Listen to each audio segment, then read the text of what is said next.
vídeo é uma produção do Grupo de Trabalho de Ciência e Tecnologia do Andes Nacional e tem como base as discussões realizadas em seminário do mesmo nome, que ocorreu em Belo Horizonte nos dias 18 e 19 de julho. O objetivo é divulgar material informativo e crítico do Marco Legal de Ciência, Tecnologia e Inovação, da Lei 13.243/16, fazendo um resgate histórico do processo que levou à produção e aprovação do Marco Legal, bem como analisando criticamente a Emenda Constitucional 85, feita para lhe dar suporte legal. Também compõe o vídeo uma parte da palestra do pesquisador Rogério Bezerra da Silva, da Universidade Estadual de Campinas, que registra dados sobre a relação entre empresas e universidades. Rogério critica o suporte ideológico principal do Marco Legal, a ideia de aproximar a universidade da sociedade por meio das empresas privadas.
O primeiro aspecto que confrontava a Constituição Federal dizia respeito a que o projeto de lei propunha a flexibilização do conceito de empresa nacional para o conceito de empresa brasileira.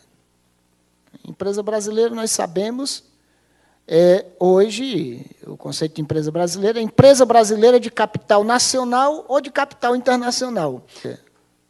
Se preza na Constituição, os debates de 86 a 88, a ideia de que investimento em CIT, através do Estado, deve se dar para fortalecer o mercado interno, buscando a autonomia científico e tecnológica na relação com o mundo, no mercado mundial. Isso é o que estava na Constituição. Era preciso, portanto, alterar esse princípio constitucional e mudar o conceito de mercado interno, agora não mais voltado para a autonomia científica e tecnológica em face do mundo desenvolvido, mas criar um outro texto que o sentido é muito mais de integração dos grandes conglomerados, dos setores mais dinâmicos da nossa economia, com aquilo que são os setores mais dinâmicos da economia mundial. Que os acadêmicos, os cientistas brasileiros, entendiam ser um atraso da Constituição Federal, ao falar que a produção de ciência e tecnologia no país iria priorizar, fundamentalmente, a pesquisa básica, né, e não incorporava, o texto constitucional, não incorporava a tecnologia e a inovação em pé de igualdade com a produção de ciência básica. O projeto de lei que viraria o Marco Legal de Ciência e Tecnologia exigia a mudança desse aspecto aí. Colocar a inovação no mesmo nível, no mesmo patamar, e no mesmo parágrafo, e no mesmo da ciência básica, da ciência aplicada e da tecnologia. Então, tinha que incluir isso. O projeto que viraria o marco legal confrontava a Constituição, é que ele preconizava uma simbiose, uma integração da universidade, dos institutos públicos de pesquisa, das empresas estatais, a exemplo da Embrapa, com a iniciativa privada, que a Constituição vetava. Precisava quebrar esse preceito constitucional para que se permitisse que laboratórios de universidades, empresas estatais, institutos de pesquisa públicos, instalações, instrumentos, insumos, o que eles chamam lá de recursos humanos, né? Pessoal técnico especializado, professores, pesquisadores, bolsistas, servidores técnico-administrativo. E, além disso, o capital intelectual acumulado nessas instituições pudesse agora ser compartilhado livremente com a iniciativa privada. Havia uma certa trava na Constituição que precisava ser eliminada. Então, se articulou, em 2013, um projeto de emenda constitucional, uma PEC, de número 290, que viria a alterar a Constituição nesses 5 pontos que eu citei aqui.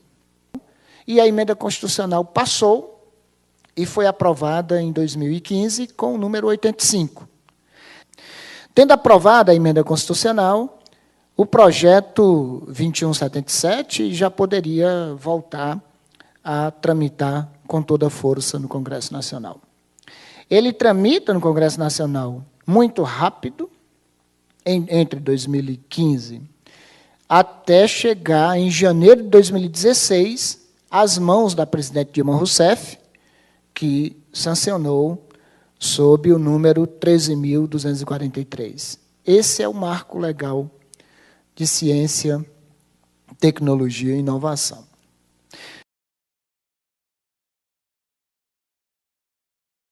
O Marco Legal da Ciência, Tecnologia e Inovação, que é essa Lei 13.243 de 2016, ainda foi promulgada durante a gestão da Dilma. Na verdade, ele não é um corpo único, uma legislação unificada. Na verdade, o marco ele promove emendas às leis pré-existentes e leis essas que tratavam, de um modo ou de outro, sobre ciência e tecnologia, a produção de conhecimento no Brasil. E o marco em si ele faz cerca de 200 emendas às leis existentes, né? Dessas emendas, cerca de 80% dessas 200 emendas, foram a Lei de Inovação, que é essa Lei 10.973 de 2004, né? Foi um dos primeiros referenciais legais promulgados no Brasil que tratavam propriamente sobre inovação, sobre a questão de inovação no Brasil. E aí, essa é uma classificação minha, essas emendas promovidas, né, por meio do marco legal, eu as classifico nesses 5 conjuntos aí de emendas. E aí eu destaquei as 2 primeiras, porque é sobre as quais eu vou me deter mais, que é emendas voltadas à privatização das instituições de pesquisa e do conhecimento produzido, emendas voltadas à disseminação de arranjos produtivos científicos e tecnológicos, que é onde entram os polos e parques de alta tecnologia, emendas voltadas à internacionalização da pesquisa, emendas voltadas a tornar o Estado investidor de capital de risco e emendas voltadas a alocar recursos de pessoal pagos com dinheiro público em entes privados.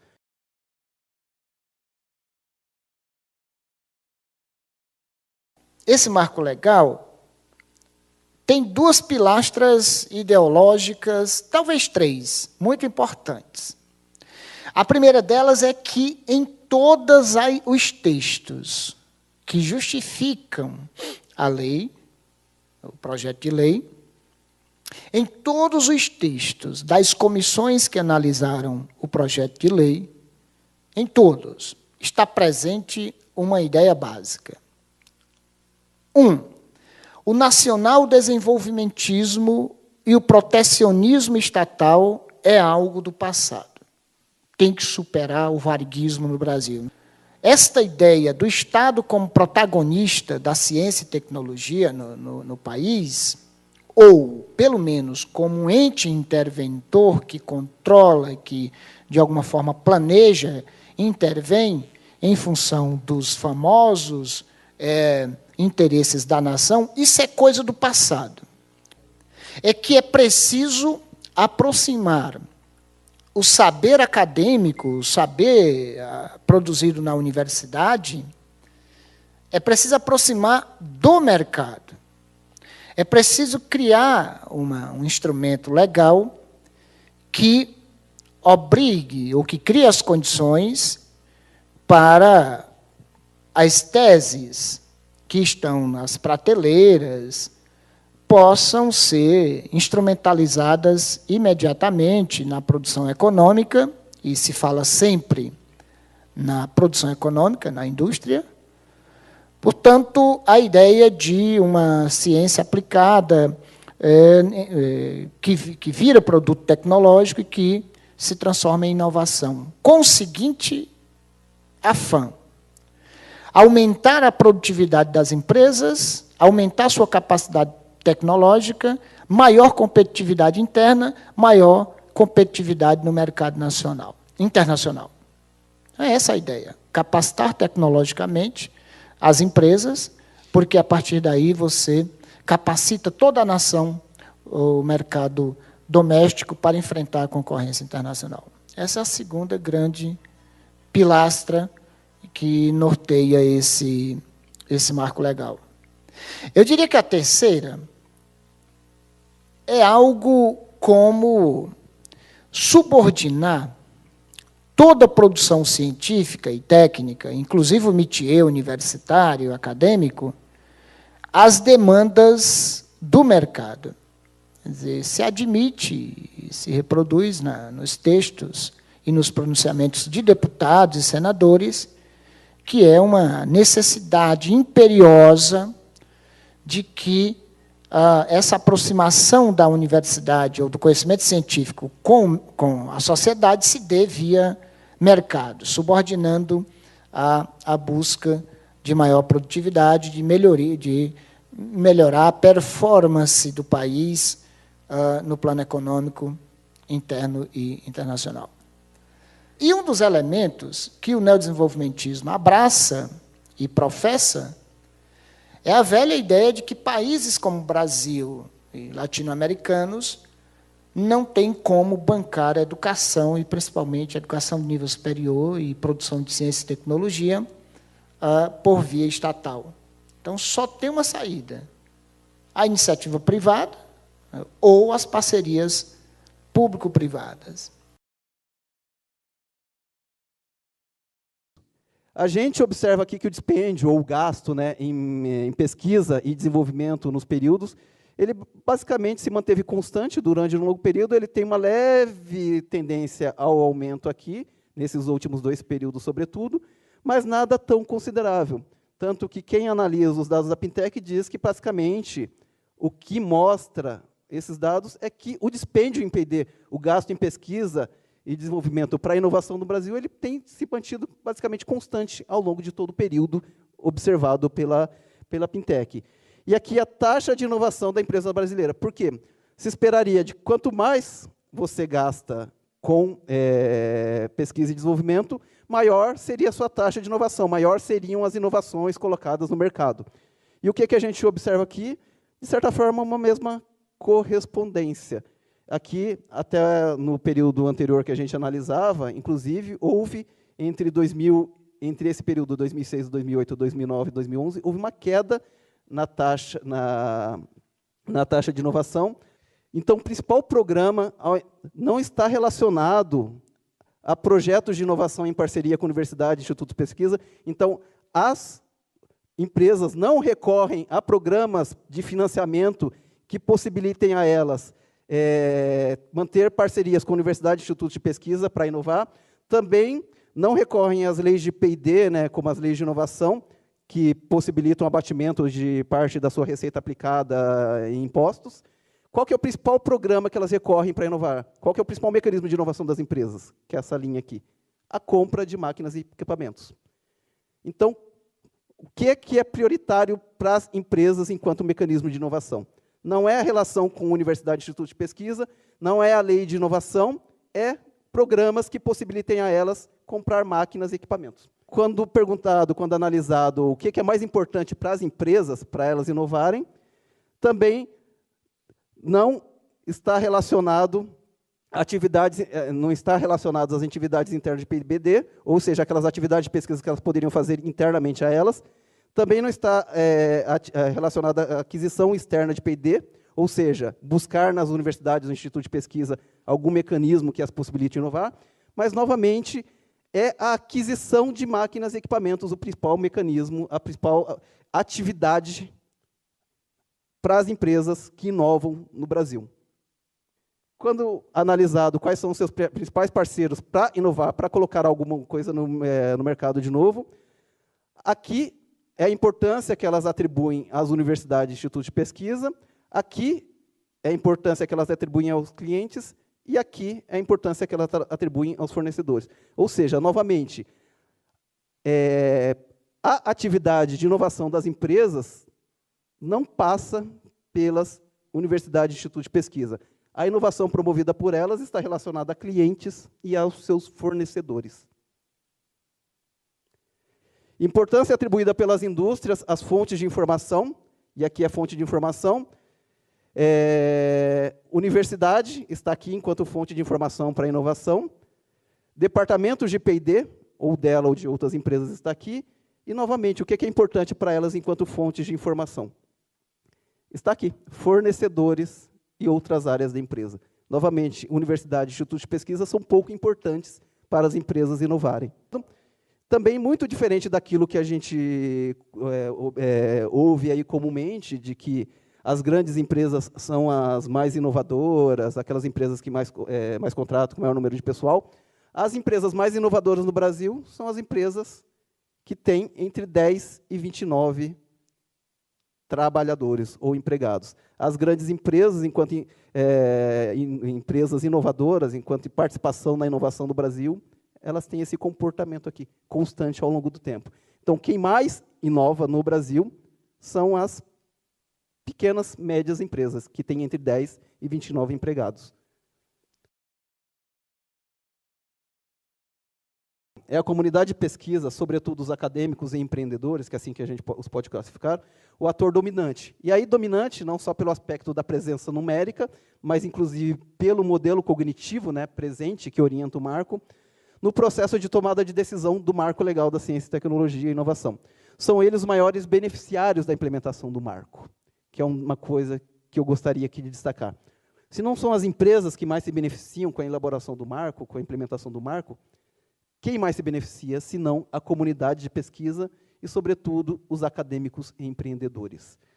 E embora o marco legal favoreça a apropriação privada dos recursos públicos, financeiros e de pessoal, a serem aplicados em ciência e tecnologia do Brasil, os empresários têm pouca participação efetiva na tomada de decisão sobre a elaboração dessa legislação, que é também uma coisa meio controversa, que às vezes as pessoas não compreendem muito ou se discute muito, mas o processo de tomada de decisão da política de ciência e tecnologia no Brasil, ela é uma política decidida pela comunidade de pesquisa. Embora, às vezes, pareça que ela tem uma aproximação muito grande com a política industrial, com a política da empresa, mas quem decide isso é a própria comunidade de pesquisa ou o alto clero da ciência e tecnologia que tende a se aproximar ou busca legitimidade no meio empresarial para fazer com que suas concepções sejam, de fato, as concepções que encadeiam e dão origem a esse marco ou essa orientação legal, porque elas reforçam certas relações de poder e certas agendas de pesquisa que a gente observa. Quais são os atrativos que esse marco legal exerce sobre a comunidade acadêmica, científica, para gozar de tão amplo consenso? O primeiro elemento que a gente frisa na cartilha é que o marco legal promete e propõe uma desburocratização do processo de captação de recursos públicos e da prestação de contas de recursos públicos.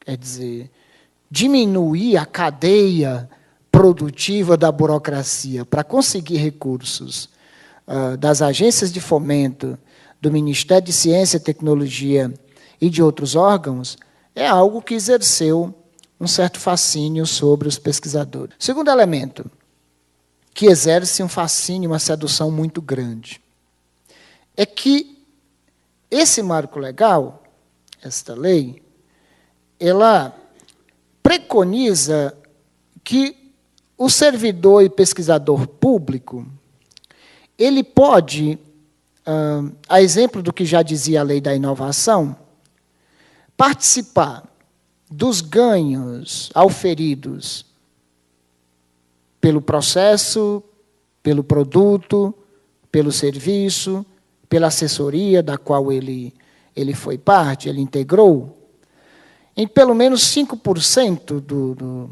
desse total, sei lá, dos lucros, dos resultados auferidos, ou pelo menos até 1/3 do valor dos recursos, dos ganhos. Um outro elemento é que ele abre a possibilidade do pesquisador público não só oferir um percentual dos resultados dos seus inventos, mas ter a patente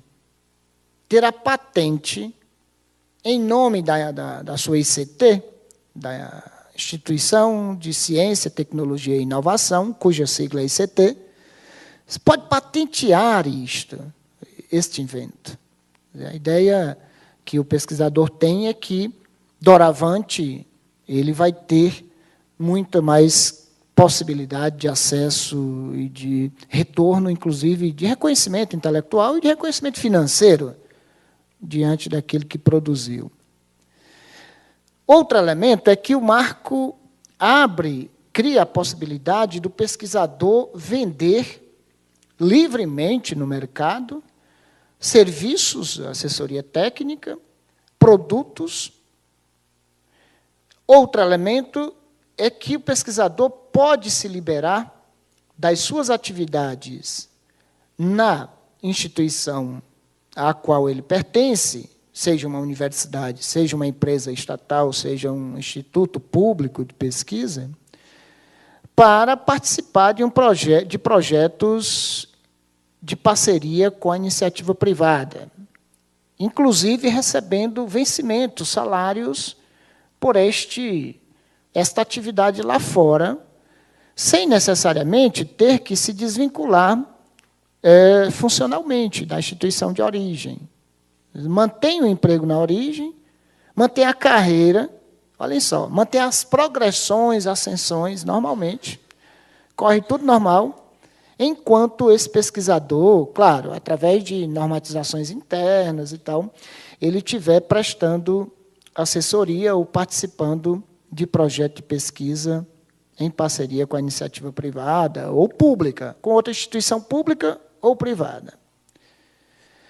Um outro elemento que exerce uma sedução grande sobre o pesquisador, principalmente o pesquisador que protagoniza essa ideia do empreendedorismo acadêmico.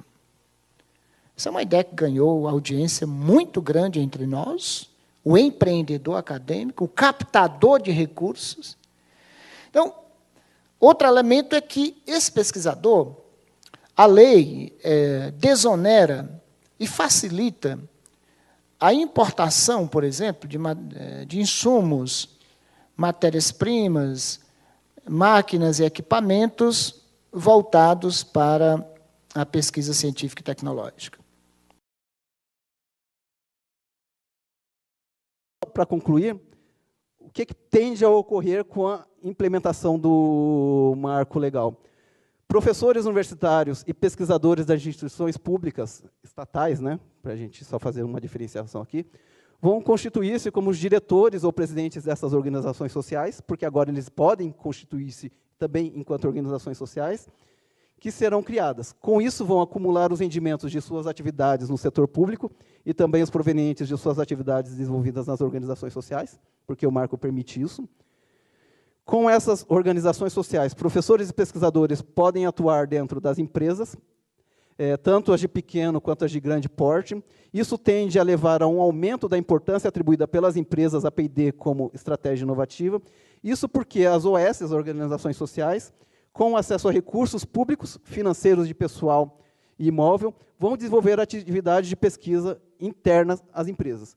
Ou seja, uma forma de você maquiar a importância relativa para a empresa da pesquisa enquanto estratégia inovativa, é você transferindo recurso público e pessoal público para dentro das empresas, para elas desenvolverem, como se isso fosse um enraizamento dentro da empresa.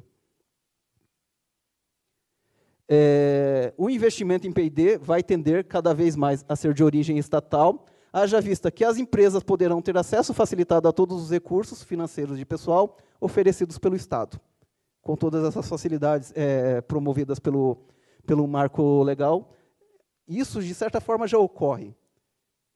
Quanto mais o Estado oferece recursos, facilidades para a interação universidade-empresa, menos as empresas, propriamente dito, investem o seu capital próprio em pesquisa.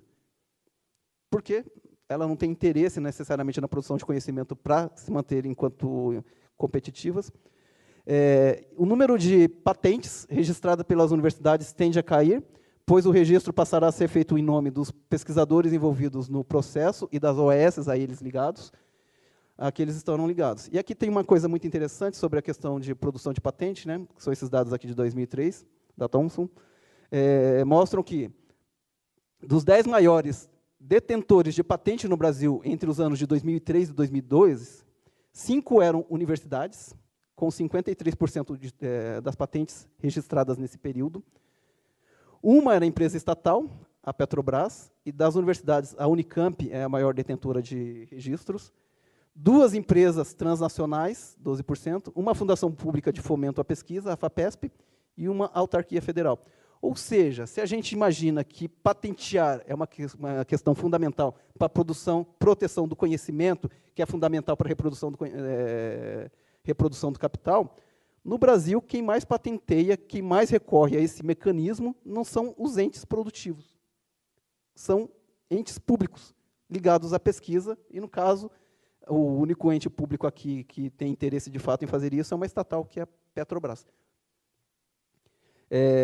E mesmo que isso daqui tenda a ocorrer, isso daqui vai tender a ocorrer cada vez mais, né? Apesar do registro de patentes estar vai tender cada vez mais a estar ligados aos entes produtivos, mas a fonte dos recursos financeiros para a manutenção dos registros continuará sendo a mesma, ou seja, os cofres públicos.